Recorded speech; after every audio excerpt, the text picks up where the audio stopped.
This is another podcast from Alpha Business Media. Welcome, welcome everyone. Today we're doing a deep dive into, well, a really dynamic market that often flies under the radar. We're unpacking the fascinating world of e-commerce in Nepal. That's right. Our mission really is to explore how these online platforms are not just surviving, but actually thriving in a place you might know more for mountains and tradition. Mm. And what's really surprising, I think, is that it's not just a copy-paste of Amazon or Alibaba. There are some unique, very localized lessons here. Absolutely. The adaptability is pretty compelling. They've had to figure out some core challenges. Like what? Well, first, building trust. Moving from a very traditional face-to-face shopping culture. Manageable goods. Exactly. Then integrating with local payment systems, which are heavily, heavily reliant on mobile wallets, not credit cards so much. Interesting. And then just the logistics. Conquering that last-mile delivery across some incredibly rugged terrain. Mountains don't make it easy, I imagine. Not at all. And all this is happening while the legal side of things is, well, still getting formalized. Just now, really. So those hurdles and the clever ways they're getting around them, that's what we're deconstructing today. Precisely. That operational DNA. Okay, so let's start with the market itself. It's growing fast, right? Oh, explosively. Estimates for 2024, they vary a bit, but somewhere between, say, US $680 million and maybe closer to $890 million. That's quite a range. Why the discrepancy? Well, that range itself tells a story, doesn't it? It shows a market that's still formalizing. There's a big gray zone. Like social media sellers, things like that. Exactly. A lot of social commerce on Facebook, Instagram, stuff that traditional metrics don't always capture easily, so the market's still defining itself as it grows. Makes sense. What's actually driving this growth? It's a combination of factors, really. Powerful ones. First, demographics. Over 60% of the population is under 30. Wow, that's young. And tech-savvy, presumably. Very much so. Digitally native. Second, technology. Nepal is definitely a mobile-first country. Get this. 95% of internet users get online using their smartphones. 95%. Yeah. And overall internet penetration has jumped from maybe 39% in 2019 to over 50% now. COVID actually gave that a big push. Right, necessity driving adoption. And the third piece is the economy. Remittances, money sent home from Nepalis working abroad, that's about a quarter of the country's GDP. A quarter. That's significant. Huge. And it does two things. Boosts disposable income, obviously, but it also gets more people familiar and comfortable with digital money channels. Okay, so young population, mobile-first tech access, and this flow of digital remittances. It sounds like fertile ground. Yeah. What does the competition look like? Who are the main players? It's a really diverse mix. You have the big international presence, Daraz, part of Alibaba. They've got their own logistics, DEX, and a massive product range. Okay, the giant. Then there's Sastadil. Their interesting angle is a partnership with India's Flipkart and Myntra. So they offer cross-border access to that huge Indian catalog. Clever way to expand selection. Definitely. Then Hamra Bazaar, that's different again. More like a classified site, C2C and B2C for new and used stuff. Lots of traffic there. Right, like a local Craigslist or Gumtree equivalent. Kind of. But maybe the most strategically interesting is Thulo.com. They started as a marketplace, but pivoted. Pivoted how? They basically became a SaaS provider, software as a service, offering tools CRM, HR, finance, help to thousands, over 10,000 actually, of small and medium businesses. So they're enabling other businesses to go digital rather than just selling things themselves. Exactly, solving those fundamental ecosystem problems. It's a really smart move. And of course, you have niche leaders like Foodmanda for food delivery. Plus, don't forget that huge social commerce sector people selling directly via Facebook, Instagram, even TikTok. So it sounds like success isn't just about scale, but really about smart adaptation, like Thulu.com shifting strategy. Absolutely. They saw a deeper need building the digital infrastructure rather than just fighting for retail sales. Okay. That's a much more, sustainable and impactful approach long term. It serves the core needs of Nepali businesses. That actually leads nicely into the next big challenge. Yeah. This trust deficit. How do you get people comfortable buying online when they're used to touching, feeling, haggling face-to-face? Yeah, that's fundamental. And UX UI user experience and interface design is probably the main tool they use to bridge that gap. How so? Well, one key thing is deep language localization. Duraz found something really telling, even before they officially launched Nepali language support. Yeah. About 20–25% of searches were already in Nepali script or, interestingly, Romanized Nepali. So people were trying to use Nepali even when the site wasn't fully set up for it? Exactly. Huge latent demand. And once they did launch local language support, 85% of new users chose it, and it boosted purchase conversion by 18%. Wow. That's significant. It is, and the nuance is important too. People often prefer typing Romanized Nepali, like Sari, for Asari, instead of the Devanagari script. So the search engine needs to be smart enough to understand both. Precisely. It needs sophisticated algorithms that get context and romanization. Otherwise, you're missing a huge chunk of potential customers. It's more than just translation. Fascinating. So beyond just the words, how do they build trust visually? Design itself speaks volumes, right? Successful platforms weave in local art, symbols, motifs. Like what? Give me an example. Okay, think about using patterns from the traditional Dakatopi hat in the site design, or using color palettes associated with big festivals like Dashain, maybe featuring images of landmarks like the Buddhanath Stupa. Ah, so it feels familiar, grounded in the culture. Exactly. It signals, we understand this place, we're part of it, not just some foreign company dropping in. It builds that cultural affinity. Okay, so you've got the language right, the visuals feel local. Yeah. What about the actual interface? How does that build credibility? Transparency and simplicity are king here. A clean, professional look, an intuitive flow that builds immediate credibility. Makes sense. Key things are a really smooth, mobile-first checkout. Every step clear. No surprises. No surprises. All pricing, including shipping, totally upfront. And user reviews and ratings, absolutely critical. That's your social proof when you can't see the item yourself. Right, replaces word of mouth to some extent. And high-quality product images, multi-angle, video even better. Got to compensate for not being able to physically touch it. It's clever how some platforms even try to replicate parts of the traditional shopping experience online. How do you mean? Like offering live chat with sellers. Yeah. That mimics the back and forth you'd have in a shop. Key point. Yeah. Or video reviews that show the product in use. And flash sales, they kind of capture that excitement, maybe the pleasure of bargaining feel of a market. That's a great observation. It's about making the digital feel a bit more, well, tangible and familiar, less impersonal. Okay, so UX UI builds the trust. But then you need the money to actually change hands. Payment integration must be the gateway. Literally the gateway, yes. And in Nepal, that means deep, deep integration with digital wallets. You mentioned the big three. Right. Isewa, Kalti, and IME Pay.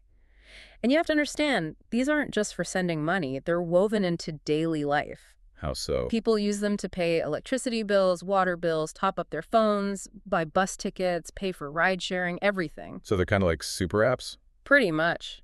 Their ubiquity means e-commerce integration isn't optional. It's essential. If you don't have those payment buttons prominent, you're losing customers. And there's a big change coming with Kulti and IME Pay merging. Huge news. Set for 2025. It's a direct challenge to Isewa, which has like 80% market share currently. A near monopoly. So this merger aims to shake things up. Definitely. It combines IME Pay's strength in remittances, especially from Nepalis abroad and their reach in rural areas, with Kulti's established digital payment platform. It's a strategic powerhouse in the making. But here's the surprising part for me. Despite all this digital wallet growth, cash on delivery, CAD, is still dominant. Still king. Yeah, it seems counterintuitive, but it goes right back to that trust issue we talked about. People want to see the goods before paying. Exactly. Plus, not everyone has a bank account or feels comfortable prepaying online, so any serious platform has to offer SI and manage the logistics of collecting that cash. And that impacts the UI design too, presumably. Directly. You won't see big credit card fields front and center. Instead, it's pay with ECO, pay with Kulti. Those logos, those trusted brands, need to be the most visible payment options. Got it. And looking forward, you mentioned that merger creating opportunities. Yeah, especially for cross-border e-commerce. Think about it. A Nepali working overseas could potentially use a single merged IME Kulti app to buy something directly from a Nepali website for their family back home. Simplifying that whole remittance then purchase process. Exactly. Streamlining it massively. That could be really powerful. Okay, let's shift gears to the skeleton holding all this up. Logistics. Delivering goods in Nepal sounds challenging. Everest-level challenge is a good way to put it. You've got the obvious things. Difficult terrain, sometimes poor roads. But there's a less obvious critical problem. Which is? The lack of a standardized, really detailed addressing system. Like, house numbers aren't always consistent or easy to find. So how do couriers find people? Lots of phone calls. Okay, turn left at the big tree, then look for the blue gate. It's incredibly time-consuming and inefficient. Wow. So how are they solving that? Well, there's this amazing local innovation called Galley Map. Galley map. Yeah. They realized Google Maps wasn't quite cutting it, especially in dense urban areas or remote places, so they built their own maps, ultra accurate, using 360-degree cameras, drones. They capture incredibly granular data, and then they link it to official house numbers where available, working with municipalities. So they're creating the addressing infrastructure that was missing. Pretty much. And their business model is smart. They sell API access to this map data to big users, Daraz, food mandu, logistics firms. It massively boosts courier efficiency, cuts down delivery times and costs. It's vital tech. That's genuinely innovative. What other logistics strategies are common? Well, lots of companies, especially smaller ones, outsource to 3PL's third-party logistics providers. Companies like Nepal Can Move, Upaya, Courtier Couriers, they handle warehousing, delivery, tracking, and crucially, SATID management. Right, specialists. But bigger players often use hybrid models. Daraz has its own DXX, Daraz Express, for more control.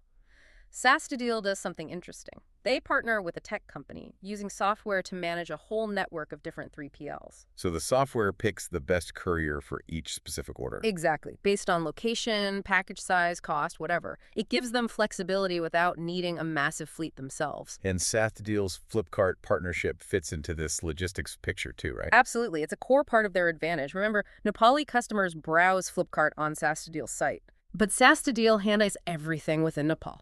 Payment, COD collection, customer service, the tricky last-mile delivery, returns, everything. So they're leveraging their local logistics expertise to unlock international inventory for their customers. Precisely. It turns that hard-won local knowledge into a key competitive edge for accessing global markets. It's actually a potential model for smaller countries everywhere. So the takeaway on logistics isn't just about trucks and warehouses. No, it's about the smartest system. Managing information, inventory, routes. Technology like Galley Map or sophisticated 3PL management software is bridging those physical infrastructure gaps. Solving the where and how is as vital as moving the box itself. Okay, we've covered trust, payments, logistics, but there's a big new piece of the puzzle. A legal one. Yes, a very significant development. In March 2025, Nepal's parliament passed the Electronic Commerce Act. It's the first really comprehensive legal framework for the whole sector. And the goals are what you'd expect. Consumer protection, accountability. Exactly. Consumer protection, making businesses accountable, creating a safer overall digital marketplace. What are some of the key requirements? Well, mandatory registration is a big one. All e-commerce sellers, and this explicitly includes people selling on social media like Facebook or TikTok, have to register. Fines for not doing so can reach NPR 50,000. Which is serious money for a small seller. Very serious. Then there are strong consumer rights. Buyers can return goods if they're not as described, delivered late, or defective. Sellers must provide full refunds and face fines up to NPR 300,000 if they don't comply. That's putting teeth into consumer protection. Definitely. Data privacy is covered too. Platforms have to protect user info with penalties under existing cyber laws.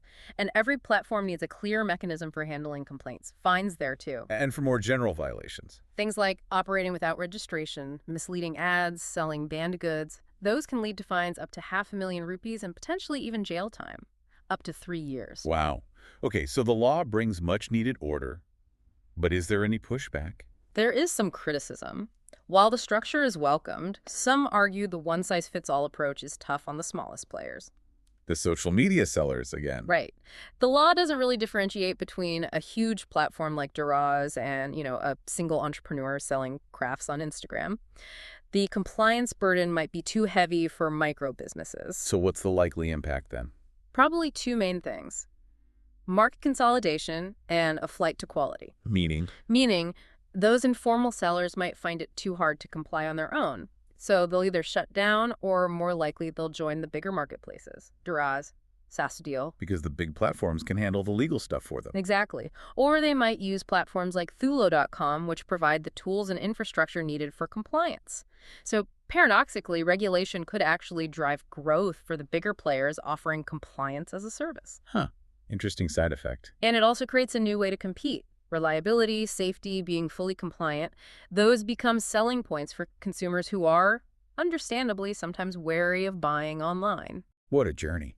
So, wrapping this deep dive up, it feels like e-commerce success in Nepal is just a masterclass in hyperlocalization. It's not about importing a model. It's about deeply understanding and solving local problems. That's it in a nutshell, built on those pillars we discussed. Right. First, building that trust through user experience, getting the language, culture, and interface right. Mm-hmm. Second, deep financial integration, embracing local digital wallets while still respecting the dominance of cash on delivery. And third, achieving mastery in logistics, turning those tough last-mile challenges into an advantage with tech like Map and smart partnerships. Absolutely, those are the foundations. And now, littered on top, is this new regulatory reality, the E-commerce Act. It's a fundamental requirement now, pushing the whole market towards being more formal, safer. And ultimately more trustworthy, which circles back to that core challenge. So, a final thought, perhaps? Just that, for anyone willing to really dig in, understand Nepal's unique context, and build truly tailored solutions. Well, this digital frontier at the top of the world holds immense opportunity for growth, yes, but also for real innovation and genuine economic impact. It shows how vital adaptability and local insight are. It really does. So, a question for you listening. What really stands out to you about how these businesses adapted? Can you think of other unique market conditions anywhere in the world that might need similarly creative, hyper-localized thinking?